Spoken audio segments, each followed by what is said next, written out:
Assalamu alaikum, everybody. Welcome to Between the Lines. I'm Abeera Bukhari, and with me I have Islam Khan Saab. Sir, which play are we discussing today, or which text? That's a great play by a great dramatist, Harold Pinter's The Room. And that's his first play. Yeah, foundational text. And it was actually performed in the very year of 1956. You can say the crucial year in history of British theatre. That's a milestone in British theatre's history. You can say British theatre is always discussed in a way before 1956 and after 1956. So the year when The Waiting for Godot was actually re-performed, and John Osborne's Look Back in Anger was performed, another, you can say, great play. And the same year, we see The Room was actually performed. So we are discussing Harold Pinter's turn. So the room opens up with Rose and Bert in a room, right? And we see Rose telling us that the room she's in is warm, is good, it's enough for her to be in. And I think half of the play goes on with Bert not having said a word. And it's just Rose telling how good is the tea, if he wants more tea, if he wants to go out or not. And she tells us how he drives well. And she's talking to Bert and also for Bert. And I think she's filling in those gaps. And then comes in Mr. Kid, who is the landlord. In a way, we're not even sure if he is one because he is not really sure of himself. And then she asks him if he actually is the owner or not. And then he asks her if the furniture is hers or not. We have a repetition of sentences. We have a circular motion of things.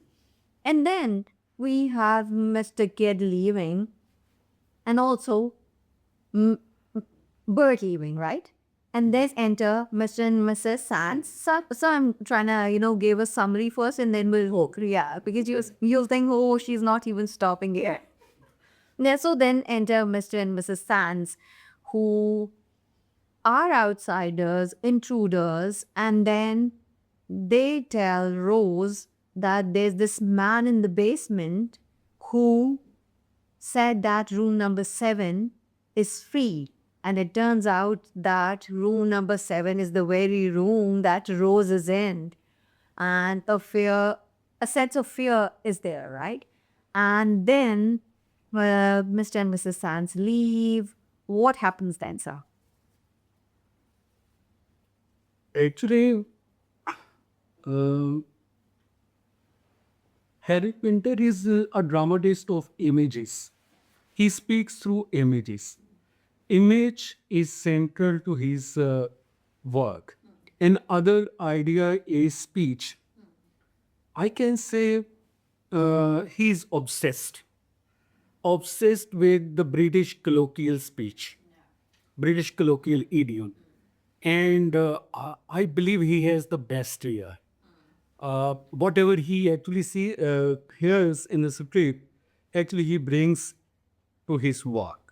You can say his colloquial idiom is extremely authentic and highly, you can say, fascinating. But on the other side, he provides no context, he gives no details, and just we see in his dramas what happened, what the characters spoke, and what they did. Did it, yeah. And in this case, we see his obsession with too many in a row. One, you can say obsession, and other is the very idea of whom. Many times we can see his characters in that we can say in Rome, that can be in the birthday party, that can be the caretaker, that can be the basement, and you can say many others. And other, you can say, his characters whatever they say, that can be taken at surface weight. We cannot verify it.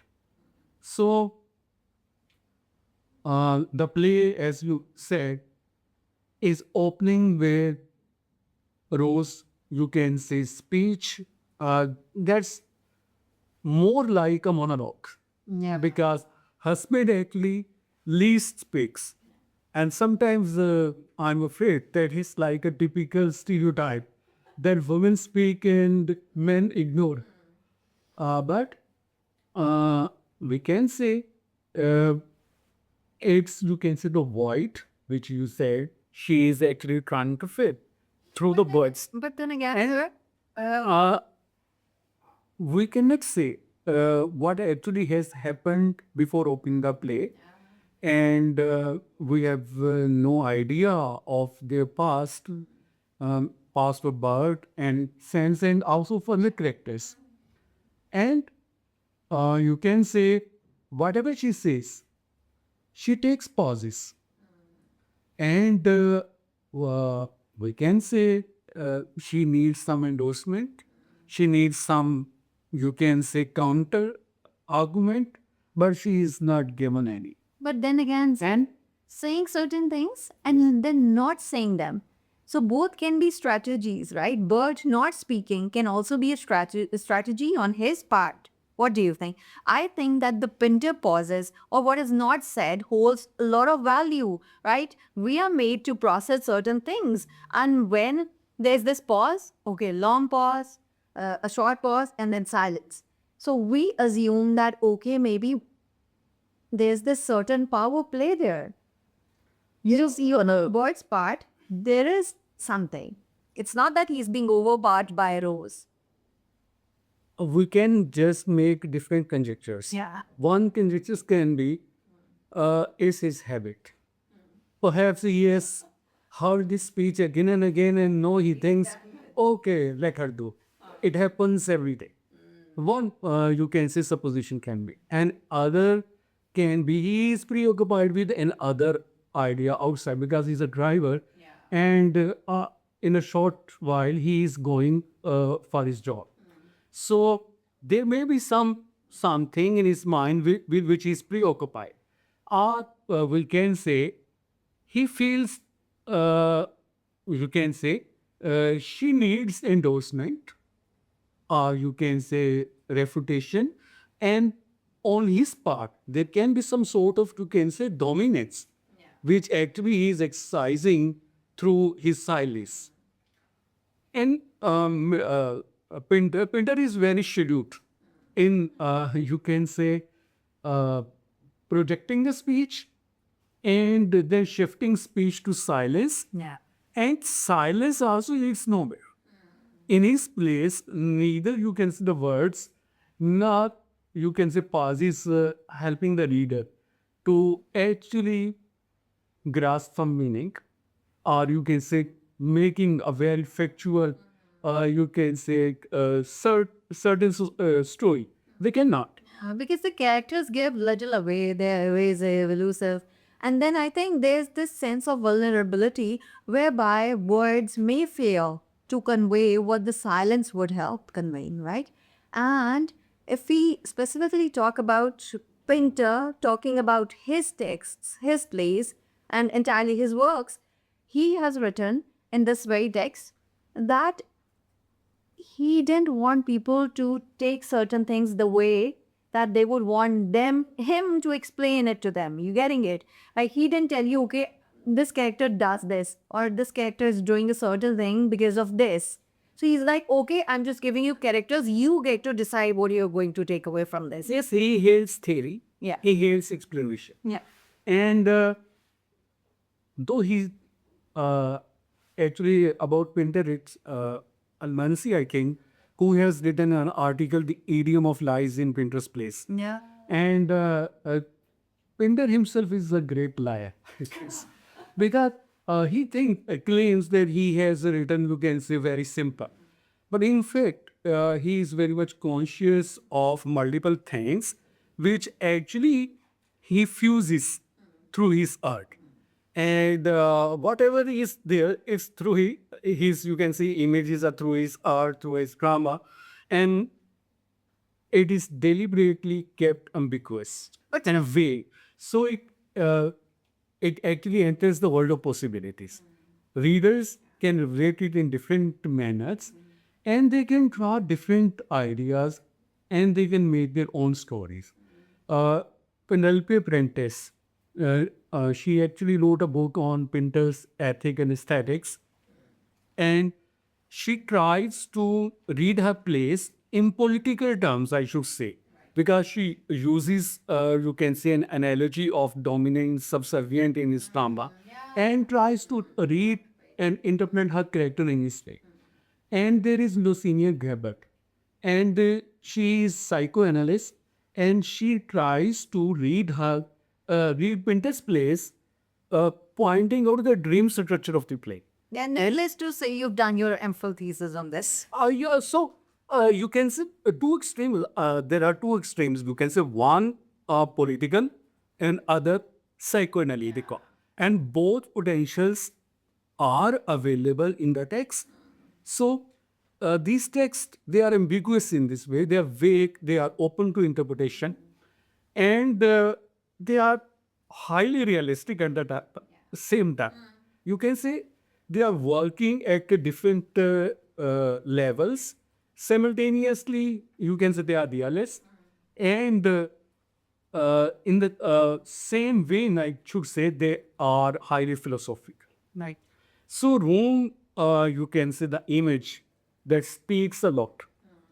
Um, And so the position of people in the room, because when Mr. and Mrs. Sands come, we are told that, okay, they come to the center of the room.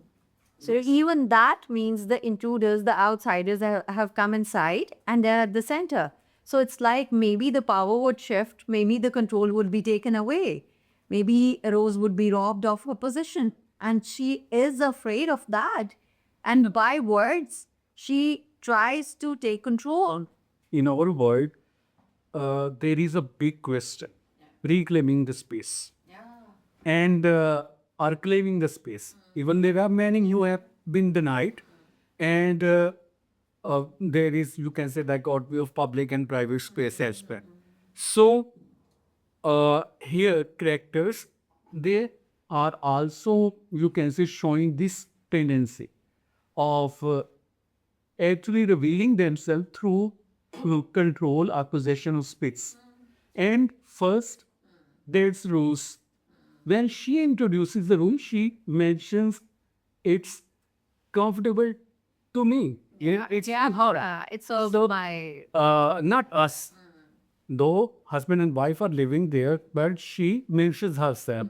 And later on, since they behave in this way as they are, you can say, gradually getting the control of this room. Yeah. And the room is always threatened by an intruder. Yeah, outside. Intruder can be landowner. Intruder can be the other, you can say, tenants. And Or maybe by the person in the basement. above all, you should say the mysterious man. And mysterious man has some connection with, we can say, unexplained past of Bert and Rose, especially Rose. And that man is Riley in play. We see him. So, first, Rose, what happens to Rose? Her, you can say, external feelings, I should say, they have not been least hinted by the writer. That's just a speech, and that speech is actually working at multiple levels. So, first,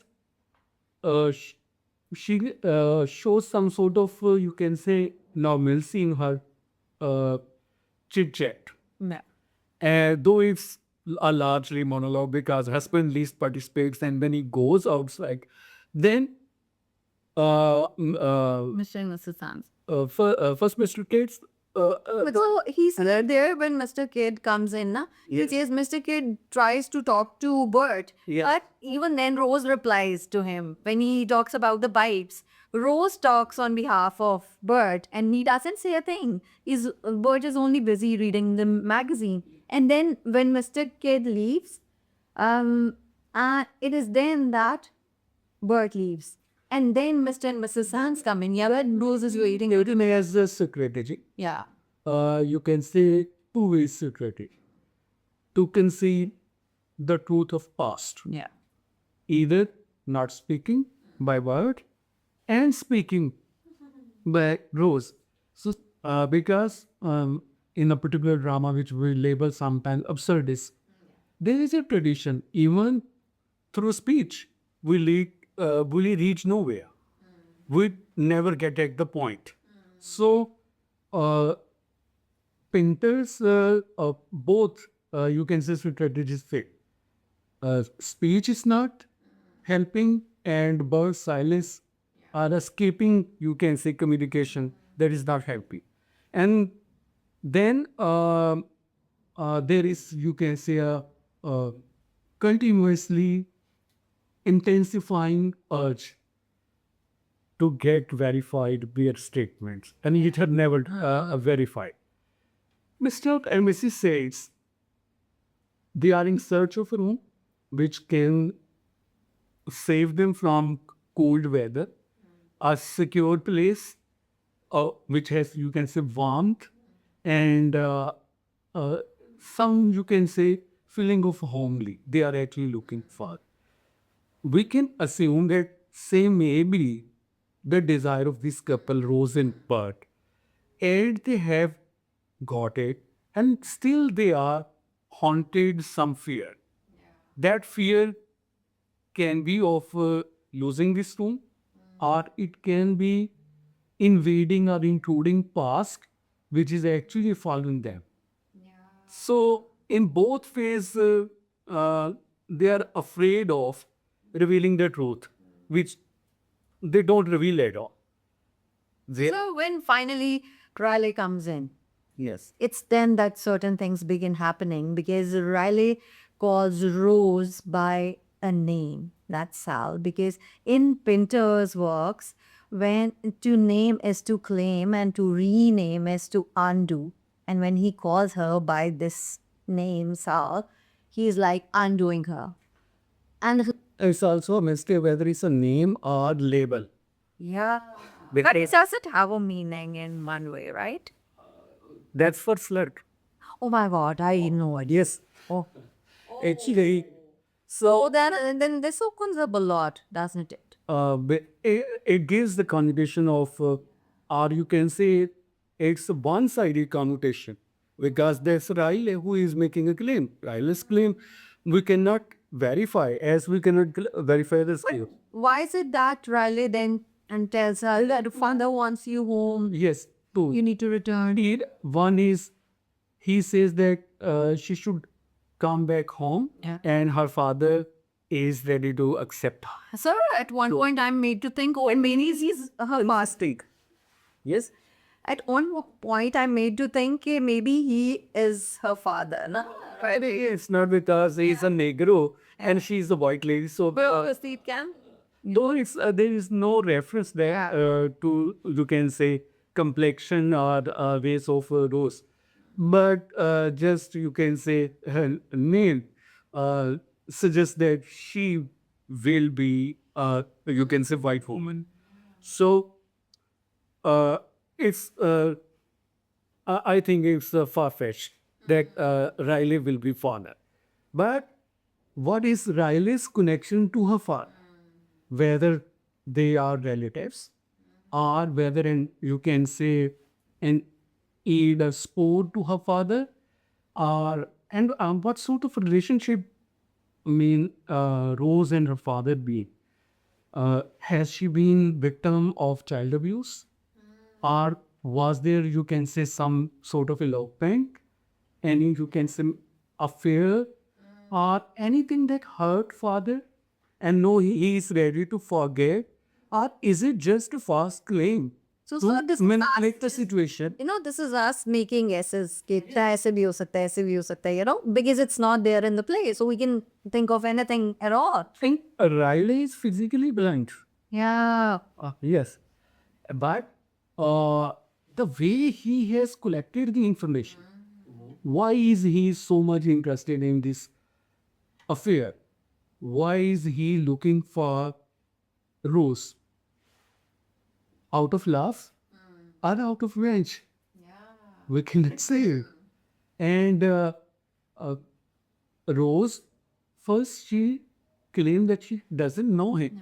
But the way she acts, it shows, you can say, she knows him, or at least she has given him some space. And even when he talks about the room in how Room, yeah. because she offers him a chair and he sits there, and even when a bird comes and he hits him, she utters, I can't see, I can't see. Yeah. So, Is she really getting blind there? Or is she pretending? One may even think. no, she's not getting blind. I think she feels that she cannot bear this treatment with Riley.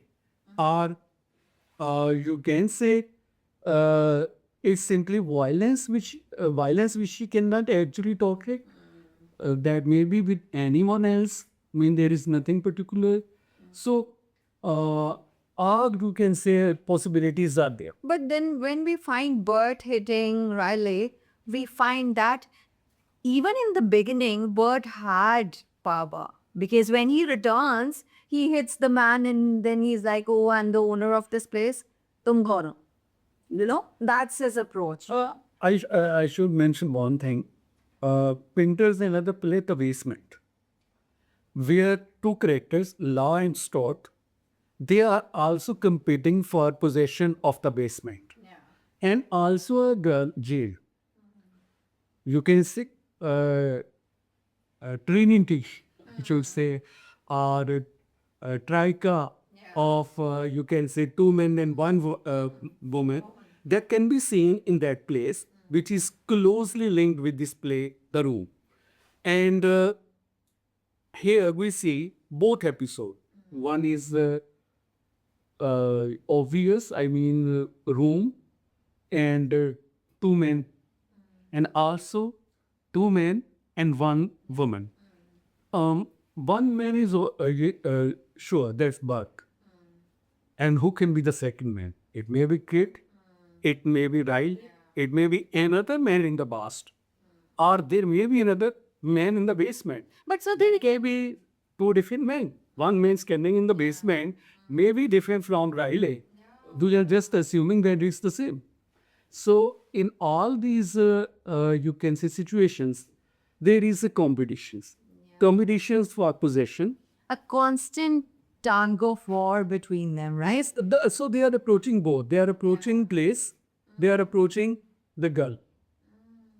So, and it has been in humans, or you can say history. There is a, you can say,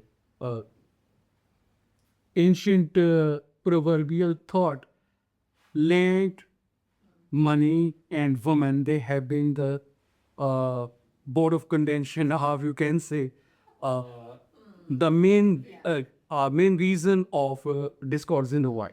So here we see these men competing for women, competing for secure place. Okay, then is the end justified, or is order justified by the end? Is the order restored or not by the end when just Bert returns, hits Riley, and then Rose says, oh, I can't see. And then the curtain falls. Is order restored or not? Because there is a cyclical play, in fact. Yeah. There is no development in the sense, no event has actually moved to anywhere.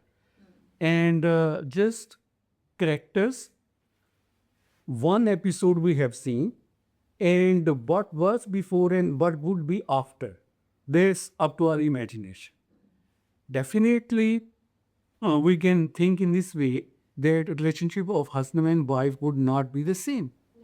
And we can think otherwise as well. Because if Bird has hit Riley not out of jealousy, but because of his love and care for his wife. That's the possibility. So their bond might be, you can say, stronger. And that might be more, you can say, intimate because Bert has stood on the side of his wife. And there maybe if she has been, you can say, involved with Riley in any sense, so the person who belongs to her past has been hurt. And it may be a sense of relief and it may be a sense of another trap. Yeah, it may be. Uh, so there's this line, Pinter says, I can sum up none of my plays. I can describe none of them except to say, this is what happened. That is what they said. That is what they did. So, इतना ही, क्या कहें, मासूम है Pinter. Actually, I should say one thing more. Pinter's drama has some association with kitchen sink drama.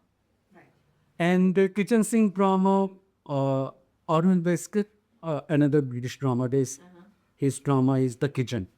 You can say that's an highly representative drama of kitchen sink tradition. And kitchen sink tradition was actually a response to drawing room comedies of British theatre. Drawing room comedies that were full of, you can say, idealist and academic debates of characters, especially in George Bernard Shaw's plays, where they are actually discussing the ideas how to change this world and make this world better. And then they shifted from drawing room to kitchen sink to project a solid reality that can be more frank, more truthful, more reliable, and you can say it was a tool to expose truth. In Pinterest dramas, we see that place, kitchen sink, because there's just one room, but kitchen was there, and she was also preparing some meal. So, place is there, kitchen sink idea is actually emerging in the backdrop, but kitchen sink is not actually providing the truth which Arnold Visker's drama can present or John Oswald's drama even can suggest. That's not available here. So, through his realism, he is also mocking realism. As through silence, he actually makes a mockery of pedantic reflections and meditations, etc. So, Pinter, you can say, ultimately brings us to a sense of, you can say, some sort of meaninglessness in our world.